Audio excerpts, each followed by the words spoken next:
আগুন জ্বালায় ওই দেখো আগুন। হ্যাঁ, আমি বাড়ির মেয়ে, আমি বাড়ির অধিকার চাই। অধিকার অধিকার অধিকার। যদি আমি বাড়ির অধিকার না পাই, যদি আমি জায়গা জমি না পাই, তাহলে আমি এই বাড়ি জ্বালায়া পুইরা ছাই করে দেব। আমিটা কে? আমি আমি এমন একটা মেয়ে যার কিনা মাত্র 14 বছরে বিয়ে হয়ে গেছিল। হ্যাঁ গো, জেলে ভরো, জেলে ভরো। হ্যাঁ, জেলে ভরো। আমাদের জটিলার শাশুড়িকে জেলে ভরো। 14 বছরের একটা মেয়েকে বেআইনি ভাবে বিয়ে দেওয়ার জন্য জেলে ভরো। ওর বিয়েটা ছিল ইল্লিগেল। এই মহিলা ইল্লিগেল কাজে রক্ত, বুঝতে পেরেছ? হ্যাঁ গো। তারপর কি বলছে? আমি বাড়ির মেয়ে, আমি বাঁচবো, আমি জায়গা জমি করব, এই বাড়িতেই থাকবো। অবশ্যই ভারতীয় আইন ওকে অধিকার দিয়েছে এই বাড়িতে থাকার জন্য। বাপের সম্পত্তি সমস্ত ছেলে মেয়েদের মাঝখানে ইকুয়ালি ভাগ হয়, এটা কিন্তু বলে নাই। কি বলেছে? যতদিন আমার নিজের জমিতে বাড়ি ঘর না হয় ততদিন আমি এই ঘরগুলিতে থাকবো। অ্যাক্টিং, হ্যাঁ ভাই অ্যাক্টিং। আর ওইদিকে অসহায় বউ, ওইদিকে অসহায় বউ বলছে এই বাড়ি আমার, এই বাড়ি আমার না এই বাড়ি আমার, এই বাড়ি আমার না এই বাড়ি আমার। আর কিছু নির্বোধ বুর্বক ভিউয়ার্স একজন সময় লিখে গেছে, আপনি তো মহিলাদের পাশে দাঁড়ান, আপনি তো শিক্ষিত, আপনি কি বুঝতে পারছেন না 2020 পর থেকে এই বিষাক্ত বাড়িটাকে কে বহন করে চলেছে? সমস্ত খরচ সবকিছুই আমাদের জটিলা দিয়ে গেছে। তাহলে একটা মেয়ে আজ শাশুড়ি ননদের কাছে নিপীড়িত। ঘেঁচো ঘেঁচো, চোখগুলিকে না এমন করে খুলো, এমন করে খুলো। ও জমি কিনেছে, এখন সেই জমিতে গভর্নমেন্টের দেওয়া ঘর নেবে। যেহেতু ওর নামে জমি, গভর্নমেন্টের নামের ঘর খুব তাড়াতাড়ি পাবে। তাই সেই ঘর যতক্ষণ মতো না পায়, বিভিন্ন ভেরিফিকেশনে লোক আসবে, কাজ চলবে, তার জন্য কিছুদিন থাকতে লাগবে। পুরোটাই অ্যাক্টিং। যদি হাজবেন্ডের সঙ্গে সত্যি সত্যি হলেও হতে পারে, ননদ ভাইয়ের বউয়ের মাঝখানে কোনো রকম ঝগড়াঝাটি কিছু নেই। তোমরা উল্লু, আমরা উল্লু। কিছু কিছু ক্রিয়েটাররা বলছে এ তুমি কি করলে, সবাইকে ঘাস খাইয়ে গরু বানিয়ে চলছে। বুঝতে পেরেছ? আসলে না, আমাদেরকে কেউ গরু বানায় না, আমরা বর্ন গরু। উই অল আর বর্ন গরু। তাই আমাদেরকে এইভাবে ঘাস খাওয়ায় আর আমরা খাই। যদি সেটাই হয় নিপীড়িত, হা হা হা, শাশুড়ি আর ননদের হাতে যিনি লিখেছেন, তাহলে ওয়াইটিটা কি আইন, ওয়াইটিটা কি কোর্ট। আর জটিলার অনেক বড় আইনের হাত আছে, বিদেশের আইনি হাত। ভুলে গেছেন প্রথম ক্রিয়েটার যে আমাদের ক্রিয়েটারদের চোখের জল ফেলেছে? ভুলিনি 2022-এ হাউ হাউ করে আমার বন্ধু কাঁদছিল। ভোর 6টার সময় উঠে আমিও ভিডিও করে আমিও কাঁদছিলাম। তারপরও লিগেল নোটিশ আমার বান্ধবীকে পাঠিয়েছিলাম, সেই লিগেল নোটিশ নিয়ে আমাদের মাঝে আমাদের গ্রুপটাকে ছাড়কার করে দিয়েছে এই জটিলা। ও কোনোদিনও গড়তে আসেনি গো, ভাঙতে এসেছে। কলকাতা ক্যানভাসকে ধরে উঠেছে, তাকে কষিয়ে লাথি মেরেছে। যতজন লোকের সঙ্গে জীবনে মিশেছে, দিল্লির একজন আর্মির মিসেস ছিল, তার সাথে বন্ধুত্ব ছিল, নিজেই বলেছে জানি না আমার সাথে কারো টিকে না কেন, সবার সাথেই ঝগড়া। তবে হ্যাঁ, এইখানে ননদরা বা শাশুড়ি বা ভাসুররা কোনোদিনই ওর এগেনস্টে কিছু করবে না। কারণ হচ্ছে ওই বস্তা, এই বস্তাটাকে কেউ বহন করবে না। এই লাগেজ কেউ বহন করবে না। কে স্নান করাবে, কে পটি করাবে, এটা বোঝো না কেন? তার জন্যই ওরা কেউ কোনোদিনও ওর এগেনস্টে যাবে না। তো ঘাসে মুখ, আমরা ঘাস খাই আর ওরা ভাত খায়। তাই তো আমাকে লিখে গেছে এসে, আইনের দ্বারস্থ হওয়া উচিত। আপনি একটা শিক্ষিত মহিলা হয়ে, হ্যাঁ আমি শিক্ষিত মহিলা দেখেই বলছি, পুরোটাই নাটক। ননদের এখন ভরণ পোষণ উঠাতে হবে, ননদ এখন বাড়ি বানাবে, ননদের এখন টাকা লাগে। ভাইয়ের বউ ননদের কাছে দুঃখ করেছে যে আমার 4 আঙ্গুল কপালটা, বলেছিল না ভাদ্র মাসে বিয়ে হয়েছে তো কি খারাপ হয়েছে, জন্ম মাসে বিয়ে হয়েছে তো কি খারাপ হয়েছে। ভালোটা যে কবে হইলো কোন দিক দিয়ে সেটা দেখতে পেলাম না। হ্যাঁ, টাকা কামিয়েছে, টাকা কামিয়েছে ওই লাগেজটাকে দেখিয়ে। শাড়ির ব্যবসা খুলেছিল, টেকে নাই, এতটাই দাম রেখেছে, ওইখানেও একটা ঝগড়াঝাটি হয়। তারপর থেকে সাহস পায় না দামগুলি বলতে বা কিছু করতে, ওই কমিউনিটি পোস্ট দিয়ে দেয় আর লাইভ টাইপ করে না। ওইখানেও একটা ঘটলা হয়ে গেছে, ঠিক আছে। মেকআপ আর্টিস্টের কোর্স করলো, ওইখানেও ঘটলা। এখন কেমন ফিল হচ্ছে যে ক্রিয়েটররা একদিন চরমতরভাবে গিয়ে সেরে তোমাদের হয়ে ভিডিও করেছিল, এখন তোমাদের যে চরম শত্রু এই দুজনকে তোমরা লিগ্যাল নোটিশ পাঠিয়েছিলে, তাদের সঙ্গে ওদের কিরকম মিল? এটাই হয়। ঠিকই তো। কেন কন্ট্রোভার্সি ক্রিয়েটররা এই ব্লগারদের মার প্যাচে পড়ে নিজেরা ঝগড়া করবে? কেন ঝগড়া করবে?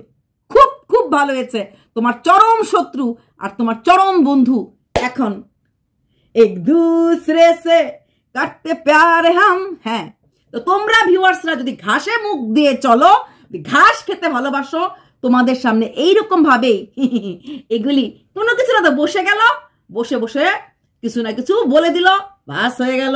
শোনো, স্বামীর সাথে ডিভোর্স শাখা এবং নোয়াটা পড়া আছে, নর্মালি কিন্তু শাখাও পড়ে না, এখন পড়ে আছে। আচ্ছা, তারপর ভাইয়ের বউকে দেখতে পারে না, কিন্তু ভাইয়ের বউকে যে সুন্দর মিষ্টি নামটা মানে শর্ট ফর্ম দিয়ে ডাকতো, সেই নামটা ধরেই ডাকছে। বুঝতে পারলাম। আর রইল বাকি নিচের তলার ঘরে থাকা, ওইখানে কিন্তু কিচেনও আছে, চাইলে ওইখানে আরামসে ওরা খাওয়া দাওয়া করে দুই মা মেয়ে থাকতে পারে। আধা খরচ এ দেবে, আধা খরচ বড় ছেলে দেবে, চলে যাবে। আর নিশ্চয়ই শাশুড়ি বার্ধক্য ভাতা টাতা কিছু একটা পায়, তো পাবেই।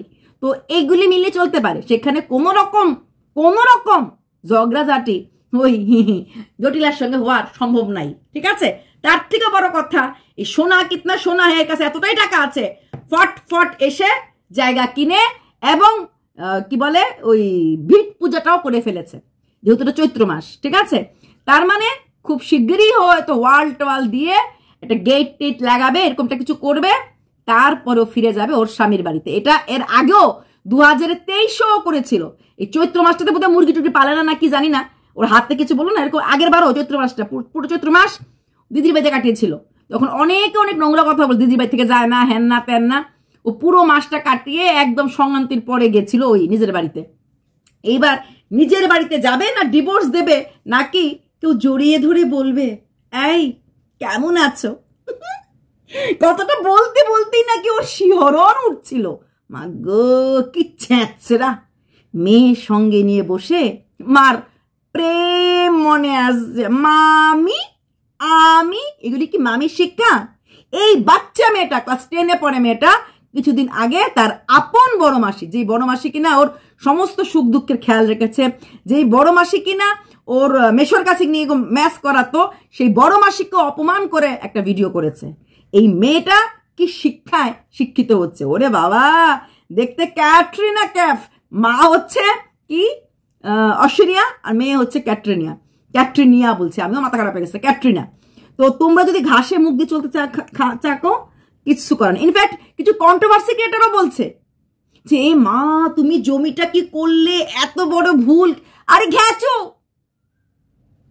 7 দিন 10 দিন এই চলবে, আমরা ভিডিও করব, ওরা ভিডিও করবে, আমাদেরও ক্ষতি নাই, ওদেরও ক্ষতি নাই, ভিউয়ার্সদেরও ক্ষতি নাই। কিছু ভিউয়ার্স যারা অন্ধ, যারা গর্ধব, বলেছে, কালকে বলেছিল নিজেকে শেষ করে দেবে, আজকে বলছে বাড়ি ঘর আগুন জ্বালিয়ে পুড়ে দেবে।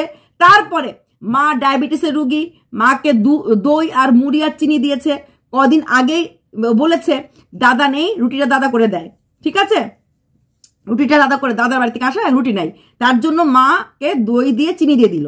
রাত্রে মা ভাত খায় না, তার জন্য রাত্রে এই দই মুড়ি চিনি কিন্তু একটা থালেই বেড়েছে, বাকিদের জন্য বেড়েছে, হতে পারে ঢেপসিও খায় না, হ্যাঁ, রাত্রেবেলা ভাত হতেই পারে, কিন্তু পুরোটাই কিন্তু গেম প্ল্যান আর কিচ্ছু না। তোমরা বুঝলে ভালো, না বুঝলে আরো ভালো। তো বলি, যার বিদেশি এত লম্বা হাত, আইনের হাত থেকেও বড় ওদের পাওয়ার, তো সেই সব লোকরা এখন কোর্ট কেস করবে না, ননদের এগেনস্টে করবে না সুপ্রিম কোর্ট? হ্যাঁ, এত বড় গৃহবধূ ডোমেস্টিক ভায়োলেন্স করবে না? কি করে তোমাদের মনে হয় এই জটিলার যার ফ্যান আছে, যারা কিনা বিদেশে বসা, হ্যাঁ, ওরা 1 সেকেন্ড লাগবে এই সোনুর এগেনস্টে কেস করতে? যদি ওর একটা ফোন জটিলা কেঁদে কেটে করে, আমাকে এরকম করছে, আমাকে এরকম বলছে, আমি আমি বাড়ির বউ, তাই আমার সাথে এখন এতদিন পরে মনে হচ্ছে আমাকে কি ভালোবেসে বউ করেছিল, না শুধুমাত্র ওই বস্তাটাকে পালার জন্য এনেছিল। উফ মাই গড, অ্যাক্টিং দেখে আর হাসতে পারি না। মা বলছে চলে আয় চলে আয়, কিন্তু ওইখানে গিয়ে আমিও আর একটা খারাপ ননদ হতে পারি না। ওইখানে গেলে দাদা ঠ্যাঙ্গাইবে। দাদা আজ পর্যন্ত নিজের বউ ছেলে মেয়েকে অ্যান্ড্রয়েড ফোন কিনে দেয়নি, দাদা পছন্দ করে না। ওই বাড়িতে গেলে দাদা যা এমন ঠ্যাঙ্গানি ঠ্যাঙ্গাইবে, সেই ঠ্যাঙ্গনি আর চলতে লাগবে না। তো বলি, খুব ভালো করেছো, যা করছো খুব ভালো করছো, যা হচ্ছে ভালোর জন্য হচ্ছে। যদি সত্যি সত্যি হয় তাও ভালো, মিথ্যা হলেও ভালো। সত্যি হলে ভালো, মানুষকে বলতে বাড়ির ক্যাচ্ছা বিক্রি করে, বাড়ির ক্যাচ্ছা বিক্রি করে, তুমিও সেই ফাঁদে পা দিলে, আর বলতে পারবে না। আর যদি প্র্যাঙ্ক বলো, জুতার বাড়ি একটা মাটিতে পড়বে না, সবগুলো গালেই পড়বে, কারণ আগের বারও শাশুড়িকে নিয়ে বলে জুতার বাড়ি খেয়েছিলে, তো এবারও খাবে জানি। তারপরও কিছু ভিউয়ার্স তোমার হয়ে বলবে, হ্যাঁ গো ভিউজ তো হয় না, তার জন্য নাটক করেছো, কি হয়েছে, সাবধান, জমিটা লিখে নিও। শ্বশুর লিখে দিয়ে গেছিল, মানে মুখে বলে দিয়ে গেছিল, আজকের না, এটা শ্বশুর থাকতেই হয়েছে, শ্বশুর থাকতেই হয়ে গেছে যে বাড়িটা ছোট ছেলে পাবে, এবং সবাই সম্মতিক্রমেই হয়েছিল। তাহলে এটা কেন বলো, কি বলবে, পরকে নাটক তো করতে পারে না। আর ননদটা এখানে বসে গিলবে, তাই ভাবলো কিছু ইনকাম আমিও করে ফেলি, আমার জমিতে বাড়িটা করব, আর কিছু ইনকাম আমার ভাইয়ের বউটাকে করে দিই, তাহলে ও একটু রোজগার করলো, আমাকে খাওয়াবে। তাই সবটাই মিলিঝুলি সরকার, বুঝলে, আর কিচ্ছু না। আর যারা বলছো এই বউটা প্রতারিত, হ্যান ত্যান, কোন দিক দিয়ে প্রতারিত, কোন দিক দিয়ে প্রতারিত? 2020-এর পরে এই বাড়িটাকে ওই পেলেছে, কোন দিক দিয়ে পেলেছে, কোন দিক দিয়ে পেলেছে? শাশুড়ি এই কুকিং চ্যানেলটা শাশুড়ি একা চালাতো, এবং ওর চ্যানেল রিচটা এসেছে যখন থেকে শাশুড়ি এসেও ভিডিওতে বিভিন্ন কথা বলতো। তাছাড়া শাশুড়ি বাচ্চা আনা, বাচ্চা স্নান করানো, বাচ্চাকে টিউশনে দিয়ে আসা, বাচ্চাকে খাওয়ানো, বাচ্চাকে পড়াতে বসানো, বাজার করা, রান্না করা, একটা ফুল টাইম কাজের লোক যেরকম ভাবে কাজ করে, এমনকি ভাত বসিয়ে বউকে বলে গেছে আমার মাথা ঘুরছে, মানে ঘরের যাবতীয় কাজ, এবং এতটাই ক্লান্ত সে গিয়ে শুয়ে পড়েছে। আবার বলে আমি এসে ভাগ্যিস দেখলাম ভাতটা হয়ে গেছে, মা তো নিচে গিয়ে শুয়ে পড়েছে। কতটা শরীর খারাপ হলে পরে একটা বয়স্ক মানুষ এরকম করতে পারে? ও জানেই না ও শাশুড়ি দাঁত হতে যাচ্ছে। আচ্ছা দিদাকে নিয়ে গেছিলি, কোথায় গেছিলি? ও আজকে মার বুঝি দাঁত ফেলেছে, ও জানেই না, কারণ ও এডিটিং করতে ব্যস্ত থাকে। শুধু তাই না, এই যে বাগানের গাছগুলি নিজেই স্বীকার করেছে, আমি আর কি করি, একটু গাছটা এনে লাগাই, মাই তো গাছে সকাল বিকাল জল দেয়। একটা কথা আমি বানিয়ে বলছি না, ওর ভিডিওতে বলা। এই গাছ, এখানের গাছ এখানে লাগানো, বীজ এনে লাগানো, তারপর সেই গাছগুলিকে কোন গাছটা ভালো হবে, কোন গাছটা কিভাবে লাগালে হবে, সব সব কিন্তু মাই করতো, বুঝলে। এমনকি জলটাও ও যদি একবার জল দেয়, মা 2বার জল দিত, সব কাজটাই মাই করতো। ও নিজেই বলেছে কথাগুলো, আমি বলিনি। ঠাকুর ওই ননাসের মেয়েটা দিত, ইলিং ফিলিং দিত। হ্যাঁ, ওর নাম ইলিং ফিলিং রেখেছি, যথেষ্ট ইলিং ফিলিং মানে হচ্ছে যে খুব তিরিং তিরিং করে না, ওই এটা হচ্ছে ইলিং ফিলিং। তো এরকম হচ্ছে ইলিং ফিলিং।